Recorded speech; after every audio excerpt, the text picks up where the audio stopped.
I am Stuart Wright. I'm Director of Research in the Office of Research and Professor of Sociology at Lamar University in Beaumont, Texas, about an hour and a half east of Houston. And I've been studying the religious movements for about 30 years.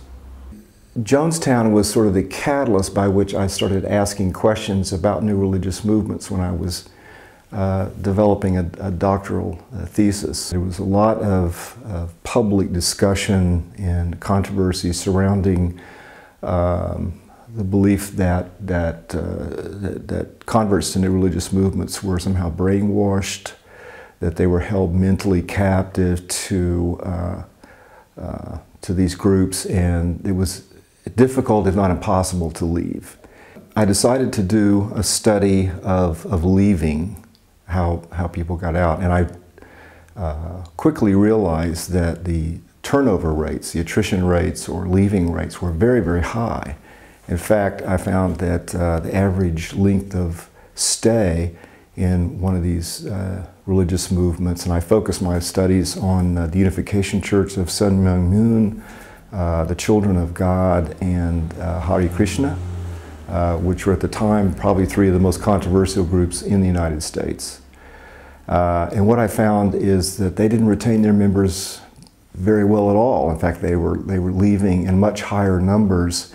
And so the media was concentrating on these young people, these were primarily youth movements, coming in the front door, so to speak, and saying, oh, these memberships of these groups must be swelling up to tens of thousands of members, but they weren't aware of the fact that they were leaving out the back door after 18 months or 24 months, and that the membership in these groups were never very large because they had very high turnover rates. And so my study was bringing attention to that. First of all, I think that was pretty important to sort of challenge this brainwashing mental captivity argument, which didn't hold up under empirical research. And the second was focus of concern was to look at the social psychological processes involved in leaving. I began to do some research on intimate relationships, say looking at marriage and divorce literature, and what I realized is many of these symptoms, so-called cult-induced symptoms that they were claiming were somehow unique to those that were experiencing problems after leaving one of these new religious movements, what they call post-cult syndrome, was not that different from people leaving intimate relationships, such as going through a divorce or going through separation. If you look at the divorce literature, there was one study that found that 40% of women who were 10 years removed from a divorce were still bitter about their previous breakup. And so if you were to look carefully at, maybe they don't go as public with it, but I think that the responses and the feelings and emotions are quite similar in some cases. And I would also argue that my research suggests, and many other studies as well, is that the apostates do not represent the larger population of leavers. In fact, I think they're somewhat unique. You could probably narrow them to 5% or fewer than all the population of people who actually leave these groups. The overwhelming majority of people who leave these groups do not have these terrible tales. So I think you have to look at why some people decide to make it their life mission to destroy the groups that they were coming out of, or why they had such bad experiences. But I think that you make a mistake in generalizing to a larger population of defectors or leavers, that's common or uniform. In some cases, we found that the apostates are people who were removed forcibly by deprogramming or some kind of coercive intervention, and then they were being sort of socialized or it was told to them, communicated to them that that involvement in these groups was a result of this manipulation, and they've sort of adopted the explanation of their deprogrammers. The people who seem to have the most vocal protest or opposition to these groups almost always seem to have an affiliation with these anti-cult organizations. That's true both in the United States and in France. Susan and I have a book contract with Oxford University Press, and we're now working on, we're here for a month visiting communities and interviewing human rights activists and attorneys and leaders of these religious communities that have been targets of government raids. And it's a cross-national study. We have identified 38 raids. There's more of a global and international organization and networking of anti-cult organizations that are probably driving the increased or exaggerated threat that's being perceived by the public and by law enforcement about these groups, because they generally make allegations that are wildly out of line with reality. I mean, they treat them like they're the most dangerous terrorists, when in fact oftentimes their violations by the new religious movements are rather benign or non-existent. And I would say that probably the last 15 to 18 years I've focused most of my research on the relationship between violence and new religions. I published a book on Waco. Because I live in Texas, I was within driving distance of Waco, and I drove to Waco during the 51-day standoff after the American federal alcohol, tobacco, and firearms made the initial raid on the Branch Davidians, and there was a shootout, and 4 ATF agents and 6 Branch Davidians were killed.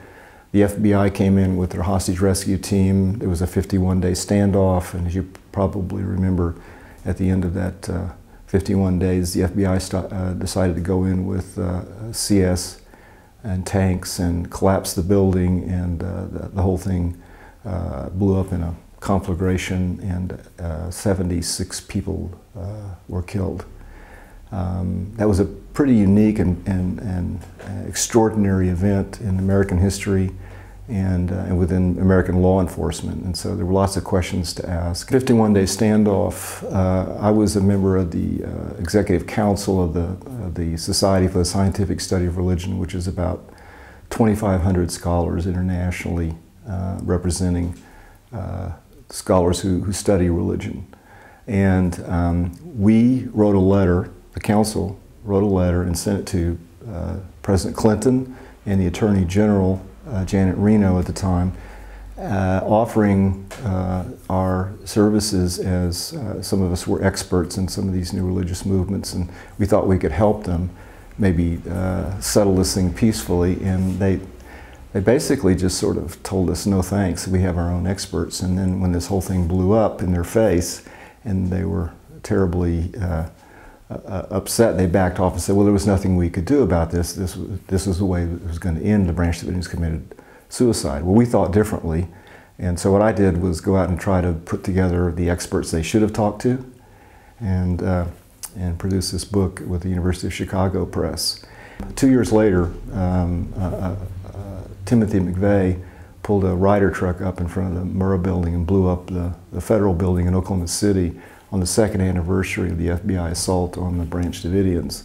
And so Congress started holding hearings to look into Waco more closely, and I worked with the congressional subcommittees that summer, as well as the Senate Judiciary Committee, and I testified in the congressional hearings the first day of those hearings, which lasted probably about 2 weeks, I guess, looking into the federal involvement. The subtitle of my book was I think a critical analysis or critical responses to the Branch Davidian incident. We challenged the government's explanation of what happened. And at that time, popular opinion was really siding with the government, thinking that the Branch Davidians did this to themselves and the government couldn't have done anything differently. And we began to set about trying to change that opinion, because we thought that the government could have done a lot of things differently. And I actually later was able to obtain a guidebook or a manual by which hostage barricade incidents are conducted. The FBI, beginning in 1976, started its own school in Quantico, Virginia, on how to conduct hostage barricade incidents. And it's actually very good. It's built on very solid scientific, social science research, on communication research and sociology and psychological research. And the funny thing is that they didn't go by their own book. They didn't follow their own guidelines. And I identified 17 violations of their own protocols and how they conducted the standoff at Waco. And that led me to believe that they had no intention of bringing this to a peaceful solution. And I even accused them of a massacre.